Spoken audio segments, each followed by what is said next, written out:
What I love about the back scene here, your backyard, because wow, you got an amazing place, is there's these huge mountains out here, and I have a company called Conquer, right? Yeah. 7 points of performance to master you. And this is what I tell people, you have to have, it's called the attack the hill mindset. So we didn't go over this, but most people, right, you have a hill. They see a hill and they're jogging, and they see the hill, and the first thing they do is they go, fuck, I've got to go up the hill. And what do? They walk up the hill, and then they let gravity, right, which is symbolism of negative entities, people, places, or things, control what they're doing on the descent. But this is what I'll tell people. If you reverse engineer that, if you fill that glass up to here, most people are going to say it's half empty. It's not. It's half full.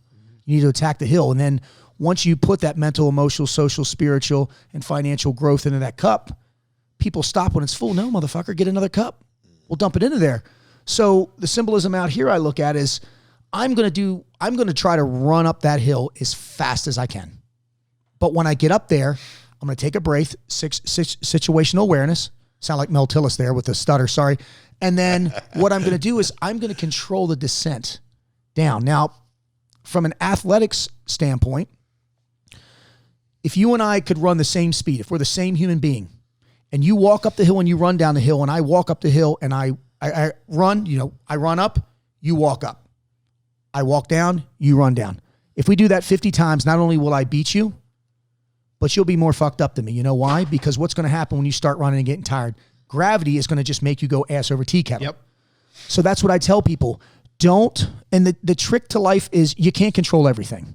You can't, but you can control your actions. So like when I see the hill, and the hill, the representation is family, fitness, finances, and faith. That's my hill. That's what I have to conquer, right? I'm going to run up the hill and be the best husband I can. When I get up there and if I do something great for my wife, that's great.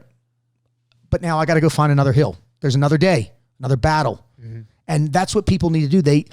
And I said this in the show, the selection I did, people just want to get dropped off at the top of the hill and keep walking down the hill. That's not how you're going to be successful. Right? You're not. And that's what the world needs to do, is they just need to start running up the hill. Yeah, it's going to get tired, right? But you can condition your body, your mind, and your soul to do that. It just takes time. And my motto for life is time plus effort equals results. Now watch. I know you got your crayon over here, but I'm going to ask you a question. You ready? All right.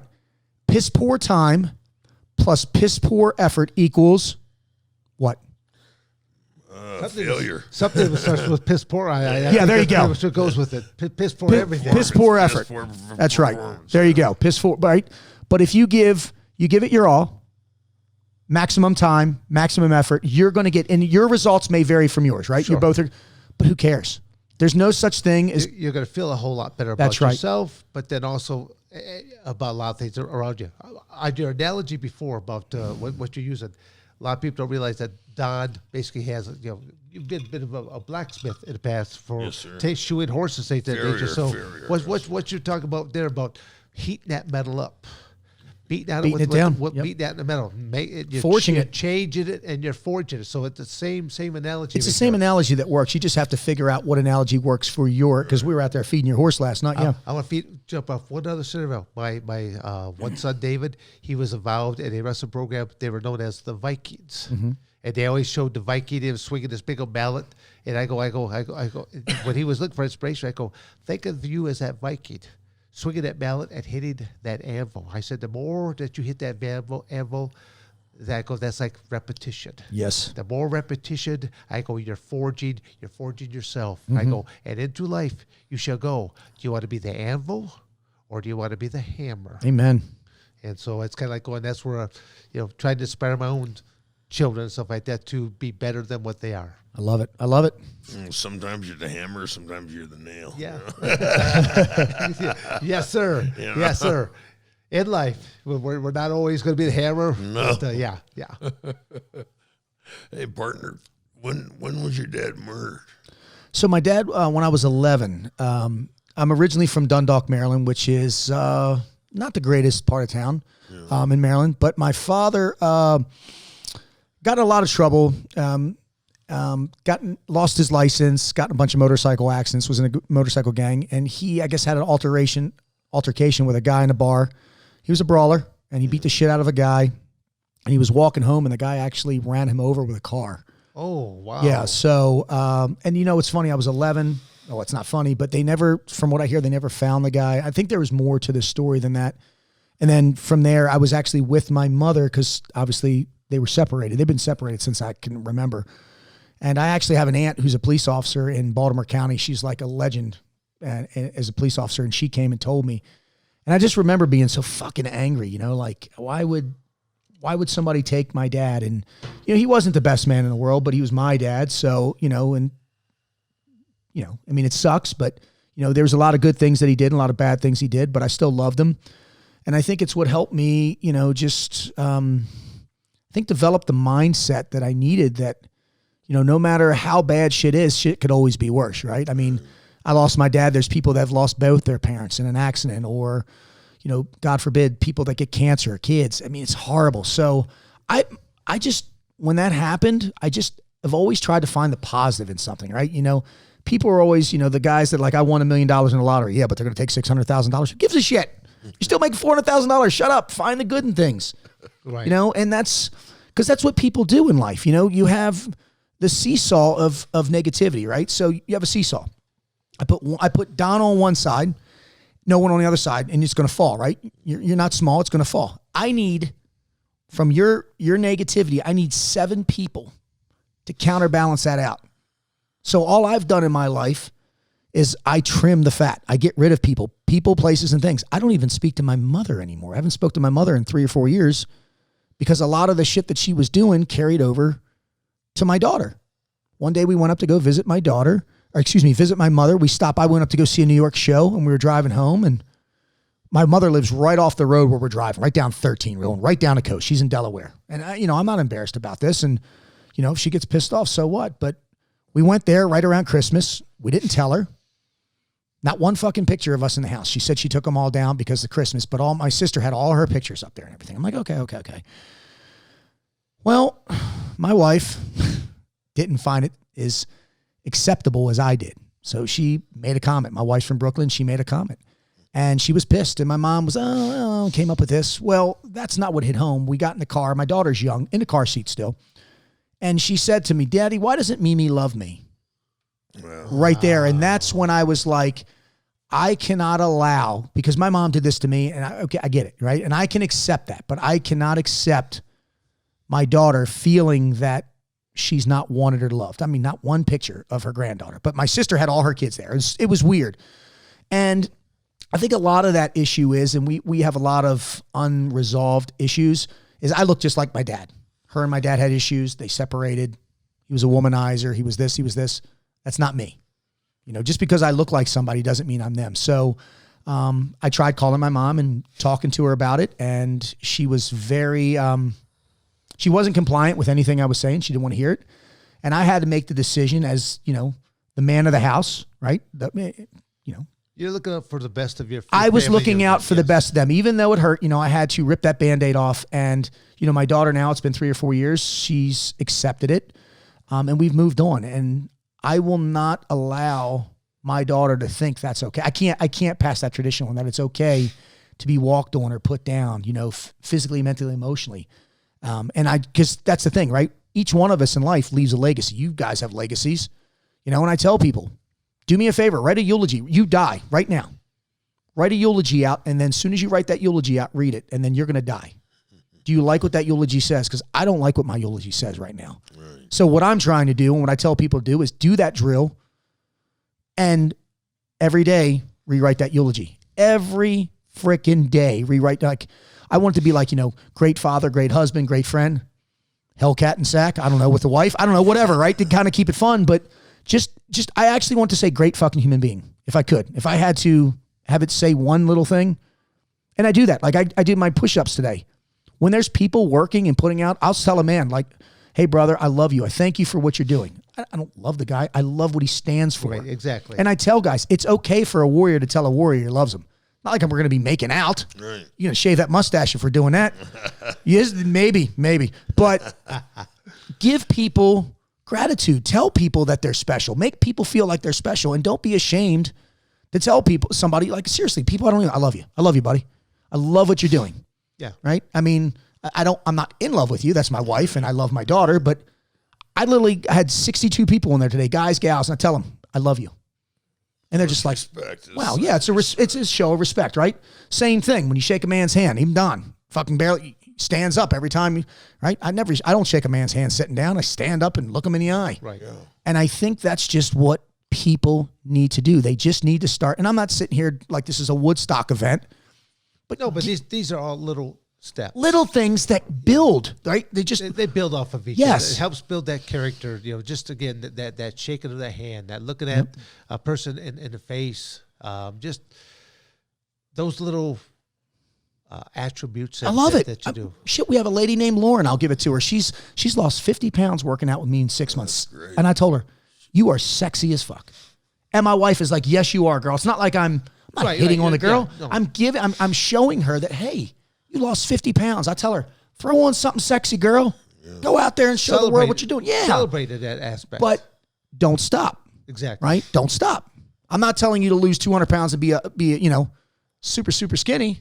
I'm just telling you that once you hit that target weight, But that one aspect of losing weight alone, look at the confidence that puts, but not just about their weight, but how it's going to affect them in so many other ways in social environments, because we live in a very shallow industry. I mean, all the commercials are all about you have to do your makeup like this, your hair like that. You need to wear these clothes. You have to look a certain way. You have to act a certain way. So, it's I don't know. I think the commercials have changed over the last 40 years. I mean, when we were young, they used to have just beautiful people on TV, and now they got average-looking people or below-average-looking people, and I'm like, man, that's the new standard, though. I don't want that. I don't want to buy that product. I want the product that's going to make me look beautiful. Well, society's... I thought maybe Don was watching the movie Dodgeball. We're going to the gym, Average Joe's here or something like that. Well, I want to be beautiful, man. Well, society has changed. So, like my wife, 5'3", 112 pounds, she's built like a brick shithouse.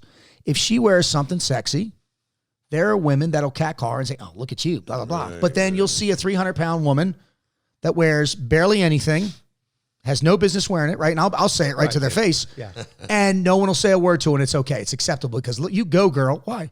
Why can 300-pound girl go, but 114-pound girl can't go? Yeah, look good. My wife works out twice a day. So right. I actually think that during the summertime when beaches are open, stuff like that they should have mirrors as people are walking from the parking lot to the beach to rethink that decision, because it's not. They've got 300 to 400 pounds packaged in this. We've seen you sporting a Speedo there. So talk about PTSD. I've had some beach PTSD. Yeah, there's some crazy shit out there.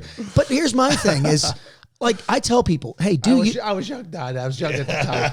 I tell people though, if you want to be 300 pounds and you want to wear shit that's totally inappropriate, that's your right. But don't dig on a person who works out hard and wants to do the same thing. That's what I don't get. Yeah. That double standard. That's what I can't stand. That's what pisses me off. Right? Like you. Oh, wow, you're an awesome Navy SEAL, but you're short. You see, you always got to throw a dig in there. I'm actually sitting on a phone book right now so I can see you, so it feels good. Well, I didn't know you could hear me from that level. Fuck you. That's twice.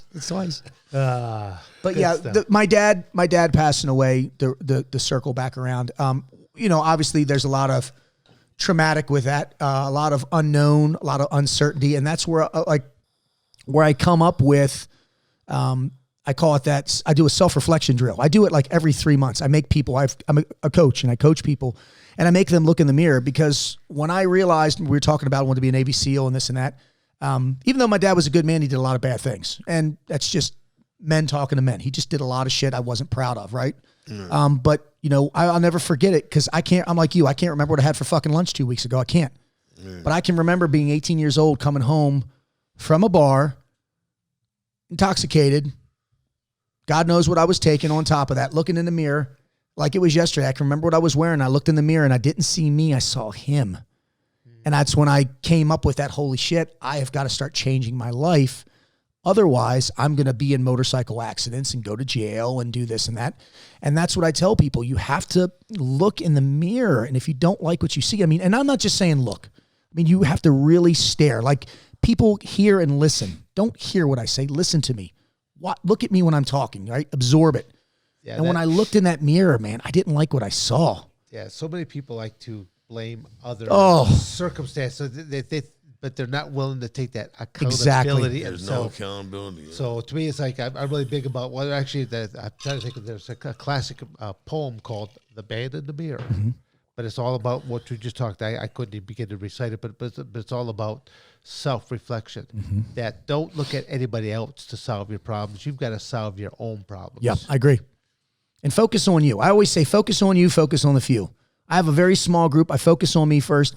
I'm not going to sit here and work on your shit unless I have my shit squared away. You've got a lot of neat little rhymes that you've got put together there. I'm not super smart. It's what helps me remember it. You're a rapper, baby. Yeah. But I do, just everything. Like, and that's the thing. I don't want your opinion. I want your advice. Like, wrestling, great. But, like, I'll have a guy like that's, I'll give you an example. I have a guy that's going to a divorce. I can't give you any advice on that. I have never been divorced. I can give you my opinion, but opinions are like assholes. Everybody's got one, and it really just stinks. Yeah. So unless I know what I'm talking about, unless I'm a subject matter expert on something, I'm going to keep my mouth shut. Like, people are like, hey, what are your thoughts on? That's not my area of expertise. And people are like, well, I'm like, I'm not going to give you my opinion because my opinion doesn't mean anything. What am I basing my opinion off of? External sources? Nope. If I had been through a divorce, then I can give you advice on being divorced. But if not, then I'm like, I'd literally be perfect example. Like, if your dad hasn't been murdered, shut the fuck up. I don't want to hear what you got to say about your dad being. I don't. Unless you've lost someone. Hey man, I'm here for you. And I'll ask somebody, have you ever lost anybody? No. But I know what you're going through. How the fuck do you know what I'm going through? All right? Seriously. You don't. So I think the world needs to stay in their lane a little bit more about things that they do and they don't know. Like, especially if I'm asking, usually when I ask somebody, I know, if I'm asking you something, I know you're the person to ask. I'm not just going to go around and say, hey, and ask you something that's like a Navy. I'm not going to ask you a Navy SEAL question. I'm going to ask you a wrestling question or something like that. I'll ask you what you do. Same thing. What you do, whatever. I don't know what the hell you do. Hey, how the hell do you punch something really fucking hard? There you go. And I think if the world just focused on the you and then started focusing, I branch out into the few because, kids, they're sponges. People tell me my kids are this and this and this and this. Well, do you take time to do things with them? Are you doing this with them? Well, what are you, a fucking parent? Yeah, I am a parent. I'm also a parent who adopted a son. So, and I have my own daughter. So I can tackle both of those, brother. That's what I tell people. And they're like, oh, so don't come at me with, what are you, the parent of the year? No, I'm not the parent of the year. I need a lot of fucking work on that. But there's the crescendo. I've learned a lot of lessons. All I want to do is pass on the shit that I've learned. That's all I do. And it's working. It's working. And I get to come on these great podcasts, hang out with fucking icons that I fucking looked up to. And I actually thought you were older than him, but you look up to everybody. There it was. I feel like I should be wearing a referee shirt here too. We have a sparring contest here is what we have going on. All right, Don, you in your prime and me in my prime. Who's winning? You